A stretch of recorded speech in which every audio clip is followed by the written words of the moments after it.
বছর ঘুরে আবারও এসেছে সিয়াম সাধনার মাস রমজান। পবিত্র এই মাসে রোজা রাখার গুরুত্বপূর্ণ একটি অংশ হচ্ছে সাহরি এবং ইফতার। এই দুই সময়ে খাবার বাছাই করার ভুলে শরীরে চলে আসে ক্লান্তি। রোজায় প্রাণবন্ত থাকতে ইফতারে তো বটেই, সেহরিতেও চেষ্টা করুন অন্য খাবারের সাথে দুটো খেজুর খেতে। খেজুরের প্রাকৃতিক ফ্রুক্টোজ শরীরে ক্লান্তি আসতে দেয় না। এছাড়াও রক্তে গ্লুকোজের মাত্রা ঠিক রাখে খেজুর। অনেকে ইফতারের সময় ফল খেতে ভালোবাসেন। সেহরির মেনুতেও ফল রাখলে সারাদিন শরীরে থাকবে এনার্জি।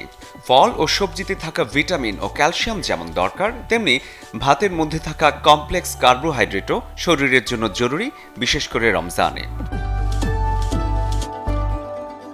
অনেকে সেহরিতে মাংস খান, সেটা মুরগি বা গরু যাই হোক, হতে হবে চর্বি ছাড়া। এতে শরীরের প্রয়োজনীয় প্রোটিনের চাহিদা অনেকটাই পূরণ হবে। তবে সেহরির শুরুটা স্যুপ দিয়ে হলে দারুণ হবে। স্যুপ কেবল দেহকে আর্দ্র রাখবে না, শক্তি ধরে রাখতেও সাহায্য করবে পুরো দিন জুড়ে। রোজায় সবচেয়ে গুরুত্বপূর্ণ হচ্ছে পর্যাপ্ত পানি পান। খাবার খাওয়ার আগে এক গ্লাস পানি শরীরকে আর্দ্র রাখবে এবং পানির পিপাসাও মেটাবে। পাশাপাশি ফাইবার আর প্রোটিন সমৃদ্ধ খাবার আপনাকে রাখবে সুস্থ রোজার দিনগুলোতে। শরীফুল হক, চ্যানেল 24।